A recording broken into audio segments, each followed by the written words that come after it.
नमस्कार साथियों, कैसे हैं आप सभी लोग।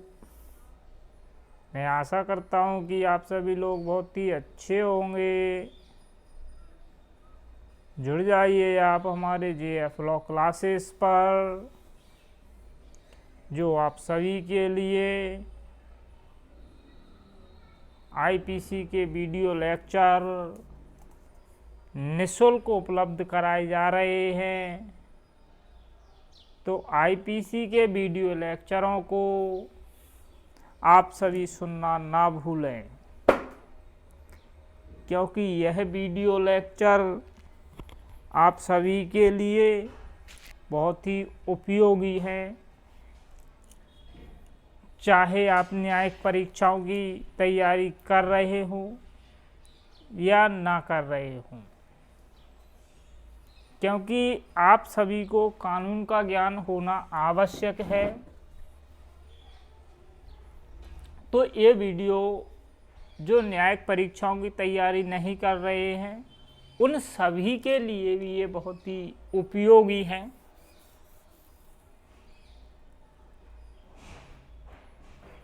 तो जुड़ जाइए आप हमारे JF लॉ क्लासेस पर। अब देखिए, आपको जैसे कि पता है कि JF लॉ क्लासेस में आप सभी के लिए हम दिन प्रतिदिन वीडियो आपको उपलब्ध करा रहे हैं। तो आप सुनते रहिए, और कुछ इस वीडियो को सुनने के ऐसा समझ लें कि एक तरह के रूल हैं कि आप जब भी किसी वीडियो को सुन रहे हैं तो आपको क्या करना है, आपको वीडियो को देखना है लास्ट तक। यानी आपको वीडियो को बीच में ही छोड़ के नहीं जाना है। जब आप वीडियो को लास्ट तक देखेंगे तो आपकी समझ में आएगा कि हमने इसमें क्या पढ़ा। और जो लोग नए जुड़े हुए हैं तो उन सभी से कहना चाहूँगा कि आपको क्या करना है, JF लॉ क्लासेस की प्लेलिस्ट में जा कर के पिछले वाले वीडियो लेक्चर सभी देखना है। तो आप प्लेलिस्ट में जाएंगे, उसमें आपको इंडियन पेनल कोड की प्लेलिस्ट मिलेगी। जैसे ही आप इस पर क्लिक करते हैं तो आपको सारे वीडियो लेक्चर उपलब्ध मिल जाएंगे। या फिर आप ये सर्च नहीं कर पा रहे हैं या आपको प्लेलिस्ट ढूंढने पर नहीं मिल पा रही है, तो आपको एक काम और कर सकते हैं। आपको लिखना है क्या, या तो आप ऐसे लिख दें IPC by advocate Nemi Jatav, तो भी आपको सारे वीडियो लेक्चर जो हमारी JF लॉ क्लासेस पर पड़े हुए हैं वो आपको सारे वीडियो लेक्चर उपलब्ध मिल जाएंगे। या आप ऐसे लिखते हैं Indian penal code by advocate Nemi Jatav. आप जैसे भी सर्च मारेंगे आपको सारे वीडियो उपलब्ध मिल जाएंगे। आप सेक्शन बेस भी निकाल सकते हैं, टॉपिक वाइज भी निकाल सकते हैं। तो चलिए अब हम करते हैं अपनी क्लास को स्टार्ट। जैसे कि मैंने आप सभी के लिए कल बताया,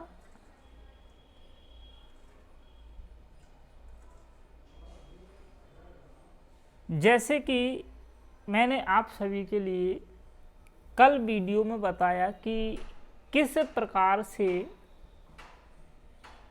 आपको चैप्टर नंबर 16 को याद करना है।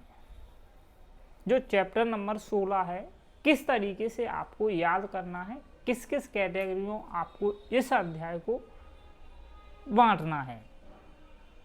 तो मैंने 7-8 कैटेगरियों बताया। तो जिसमें से आज हम पहली कैटेगरी में जो पढ़ने वाले हैं 299 से लेके 311 तक जो हमारी पहली कैटेगरी थी, तो आज हम जितना होगा उतना है। हम देखिए, एक बार पिछले वाली का मैं थोड़ा बता दूं कि चैप्टर नंबर है 16, मानव शरीर के अपराधों के संबंध में, और सेक्शन जाता है 299 से 377 तक। इतना आपको याद होगा। मानव के संबंध में, मानव शरीर के संबंध में अपराधों के बारे में इसमें बताया गया है। मानव शरीर के अपराधों के संबंध में इसमें बताया गया है। अब पढ़ते हैं हम 299 के बारे में बात करते हैं। आपने अक्सर सुना होगा 302। 302 में क्या है, हत्या बताया गया है, मर्डर के लिए पनिशमेंट बताया गया है। और जो 299 हम पढ़ रहे हैं वो 302 का छोटा भाई है। क्या है, जो 302 है ना, उसका छोटा भाई है 299। और इसका पनिशमेंट जो दिया गया है वो दिया गया है हमारा 304 के अंतर्गत। 302 और 304। अब हम पढ़ते हैं इसके अंतर्गत ऐसा बताया क्या गया है। तो इसमें जो क्या है, 299 में परिभाषा दी गई है किसकी, आपराधिक मानव वध की। किसकी, आपराधिक मानव वध। ये 299 में बताया गया कि आपराधिक मानव वध क्या होता है। एक आपराधिक मानव वध होता है और एक मानव वध होता है। इसमें दो चीजें पढ़ना है। एक आपराधिक मानव वध होता है, एक मानव वध होता है। जिसको मानव वध को हम मर्डर के नाम से भी जानते हैं, हत्या के नाम से भी जानते हैं। ये सारी चीज़ों के नाम से हम मानव वध को जानते हैं। अब आपराधिक मानव वध को मैं आपको एक तरीका बता दूं कि हम कैसे समझें कि ये आपराधिक मानव वध है। देखो, सीधी बात आपको ये रखना है कि कोई व्यक्ति किसी पर हमला कर रहा है, किसी व्यक्ति ने किसी पर मृत्यु कारित करने के आशय से किसी को क्षति कारित की, और उसकी प्रबल संभावना है कि वह व्यक्ति उससे मर सकता है, मरेगा नहीं, मर सकता है, तो उस स्थिति में आपराधिक मानव वध लागू होगा। क्या, मर सकता है।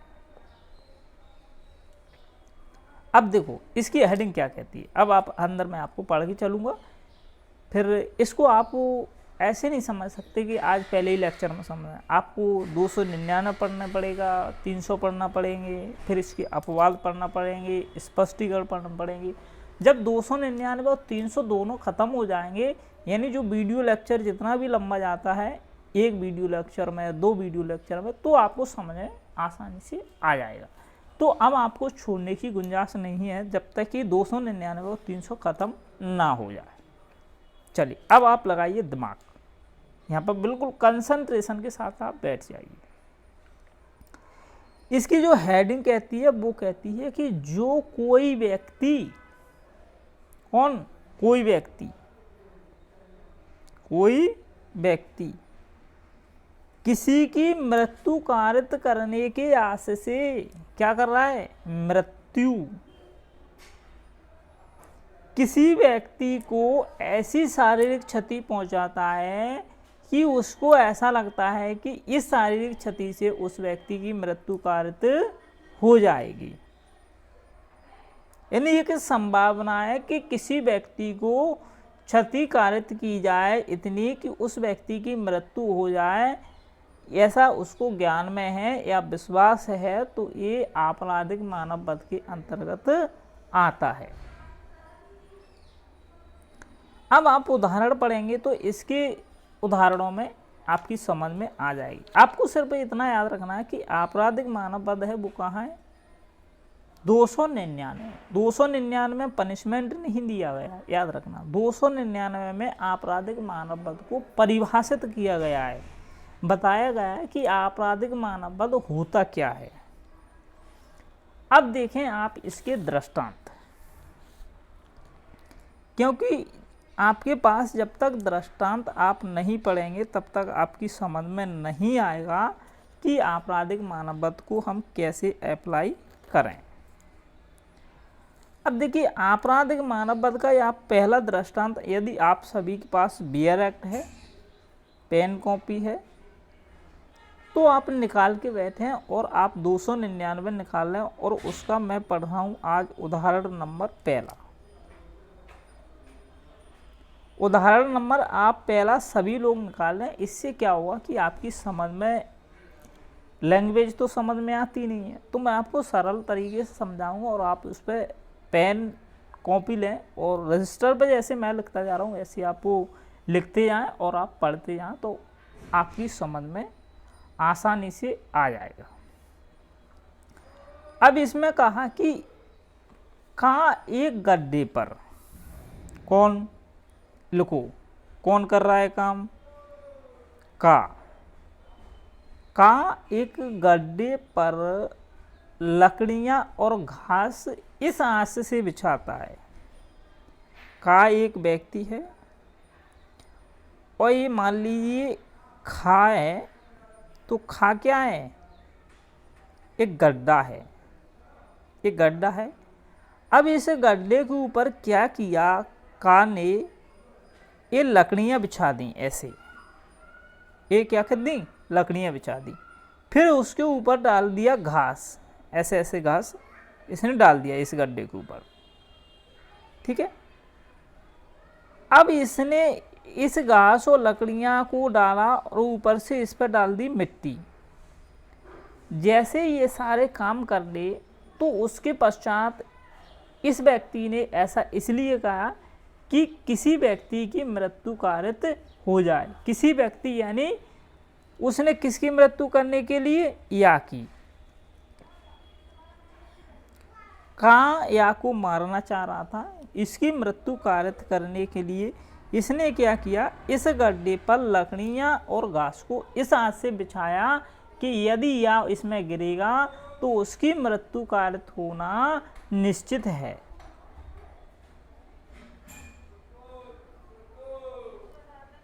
का एक गड्ढे पर, दोबारा पढ़िए, का एक गड्ढे पर लकड़ियां और घास से इस हाथ से बिछाता है कि तदनुसार मृत्यु कारित करे। यह ज्ञान जानते हुए बिछाता है कि संभव है कि तदनुसार मृत्यु कारित हो, या को यह विश्वास करते हुए कि भूमि दृढ़ है। इसने तो अपना काम कर लिया। अब या गया इस रास्ते से और उसने देखा कि भूमि तो कैसी है, दृढ़ है, और या उसमें गिर पड़ा। कौन गिर पड़ा, या, और या मारा गया।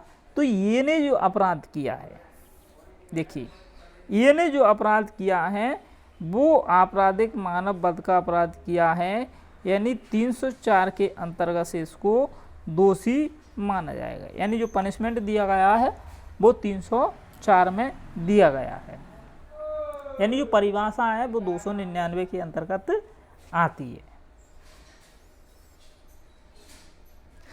अब आप दूसरा वाला उदाहरण और देख लें। सारे उदाहरण इसके अच्छे हैं। आज 299 पढ़ेंगे, कल हम 300 पढ़ेंगे। 300 में आप 2 दिन में पढ़ेंगे, क्योंकि आपको समझ में आना ही मेरा पढ़ाने का मतलब है।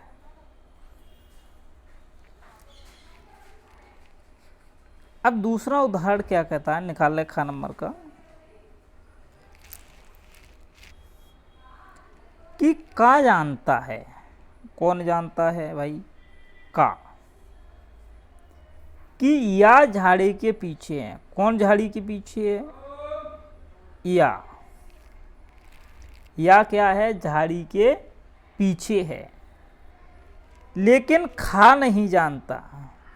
ऐसे आपको डायग्राम बनाना है, जैसे आप रीजनिंग पढ़ते हो इसी प्रकार पढ़ोगे तो आपकी दृष्टांत बहुत अच्छी तरीके से समझ में आ जाएगा। लेकिन खा को नहीं पता कि झाड़ी के पीछे कौन है। झाड़ी के पीछे कौन है, या, इसको नहीं पता, नहीं पता। ये जानता है। कौन जानता है, का जानता है कि वो झाड़ी के पीछे, ये नहीं जानता और ये पीछे है। कितना क्लियर। लेकिन या की मृत्यु कारित करने की आस से, किसकी मृत्यु कारित? या की मृत्यु कारित करने की आस से, यह जानते हुए कि या की मृत्यु कारित होना संभव है, या को उस झाड़ी के पीछे गोली चलाने के लिए उत्प्रेरित क्या करता है। अब क्या किया, इसकी दुश्मनी थी तो ये इसको मारना चाह रहा था, तो इसने खा को दुष्प्रेरित किया कि आप उस झाड़ी के पीछे गोली चला दें। किसके उत्प्रेरित किया? खा को, कि उस झाड़ी के पीछे गोली चला दे। और जो खा था वो था बेचारा भोला वाला, और उसने गोली चलाई झाड़ी पर, और झाड़ी पर जो या था वो मारा गया। या क्या हुआ? मारा गया। जब या मारा गया तो क्या खा ने कोई अपराध किया? खा को तो पता ही नहीं है, वो था भोला वाला मानस। तो फिर यहाँ पर का ने क्या किया? आपराधिक मानव वध का अपराध किया है। देखो, अपन एक झाड़ी के पीछे, यानी एक रेंज है दूर, तो एक प्रबल संभावना है कि यदि गोली लगी तो मारा जाएगा, और नहीं लगी तो बच जाएगा। तो यानी कम संभावना है मरने की, गोली लगी तो ही मारा जाएगा, तो 299। और यदि किसी व्यक्ति की अपन डायरेक्ट कनपटी पर, ये व्यक्ति है, इसकी डायरेक्ट यदि कनपटी पर अपन बंदूक रख दे और बंदूक चलाएंगे तो गारंटी है वो मारा जाएगा, तो वो हत्या है, 300 के अंतर्गत दोषी माना जाता है। तो दूसरा वाला भी आपकी लगभग मेरा मानना है कि आपकी समझ में आ गया हो। अब आते हैं अपन तीसरे वाले उदाहरण पर। आपको इसी तरह आईपीसी पढ़ाएंगे, कोई चिंता नहीं है। लेक्चर जितने जाते हैं जाने दो, कोई परवाह नहीं, अपन को है समझने से मतलब। अब देखना सी वाले बहुत ही इंटरेस्टिंग है। तीसरा वाला, भाई एक व्यक्ति था, वो मुर्गा चुराने के आस से क्या किया? मुर्गा चुराने के आस से गोली चलाता है। कौन? का जो व्यक्ति है वो गया मुर्गा चुराने और वो गोली चलाता है।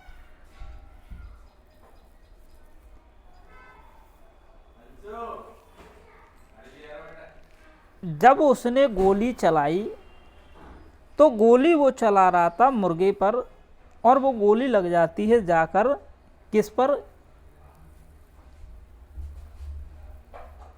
खा पर। गोली जाकर वहां लग जाती है खा पर।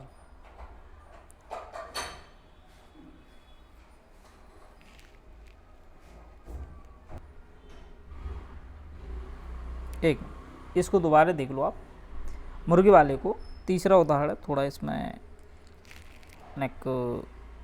थोड़ी प्रॉब्लम थी, कोई दिक्कत नहीं। देखो, का मुर्गा चुराने का आस था। किसको? मुर्गा। मुर्गा तो सभी जानते हैं, पानी आ गया हो मुंह में सबके में। और मुर्गा चुराने के आस से का ने चलाई गोली, और वह गोली का मुर्गे पर न लगते हुए सीधी गोली लगी खा के पास। लेकिन का द्वारा जो गोली चलाई गई वो खा को मारने का कोई भी आस नहीं था, लेकिन खा की मृत्यु हो जाती है। तो उस दशा में तर्क ये दिया गया कि का आपराधिक मानव वध का दोषी तो नहीं है, किंतु का विधि विरुद्ध कार्य कर रहा था, इसलिए वो अन्य अपराध का दोषी माना जा सकता है, लेकिन आपराधिक मानव वध का दोषी नहीं है। अब पढ़ते हम इसके स्पष्टीकरण। इसके 3 स्पष्टीकरण हैं। अब 3 स्पष्टीकरण किस किस स्थिति में लागू होते हैं? देखिए, पढ़ना कोई बड़ी बात नहीं है, याद रखना कोई बड़ी बात नहीं है, लेकिन इनको समझ के याद रखना लंबे समय तक ये बहुत बड़ी बात है। तो हमको क्या करना है? हमको समझ के लंबे समय तक याद रखना है। अब इसका स्पष्टीकरण नंबर आप पहला देखें। स्पष्टीकरण नंबर पहला कहता है कि एक व्यक्ति है, उदाहरण से समझ लें, मैं आपको उदाहरण बता देता हूं। स्पष्टीकरण नंबर पहला, स्पष्टीकरण नंबर पहला, इसका मैं उदाहरण देके समझा देता हूं तो आपकी समझ में जल्दी आ जाएगा। मान लीजिए ये एक व्यक्ति है, ये एक व्यक्ति है। अब ये क्या है, व्यक्ति है बीमार। ये व्यक्ति क्या है, बीमार है, या हम ऐसे कह लें कि ये व्यक्ति है अटैक का पेशेंट, इसको जल्दी ही अटैक आ जाता है। और बी जो व्यक्ति है वो जानता है कि ये अटैक का पेशेंट है। बी क्या है, जानता है कि ये अटैक का पेशेंट है,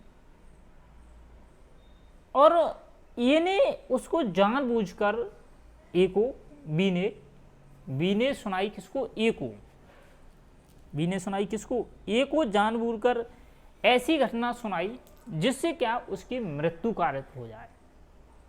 क्या हो जाए, मृत्यु कारित हो जाए। तो क्या इसने आपराधिक मानव वध का दोषी किया है, कौन, बी, या फिर हत्या का दोषी है? बताएं आप सभी लोग, हत्या का दोषी है या आपराधिक मानव वध का दोषी है? तो ये है हत्या का दोषी। आप कहोगे सर हत्या का क्यों है, इसने कौन सा पाप कर दिया?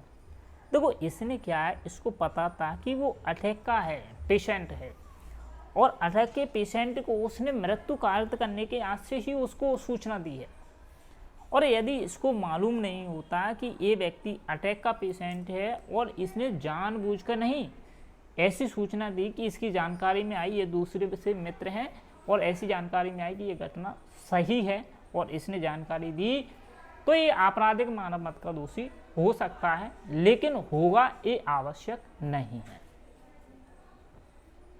या मान लीजिए ये ऐसे प्लीहा से या कोई रोग से पीड़ित है और ये जानता है कि ये रोग से पीड़ित है, बी जानता है, लेकिन बी उसमें जान के एक मुक्का मार देता है और वो ये कोई मुक्के में ही स्वर्ग से दार जाते हैं, कौन, ए। तो यदि इसको मालूम है तो ये हत्या का दोषी है, मालूम नहीं है तो आपराधिक मानव वध का दोषी माना जाएगा।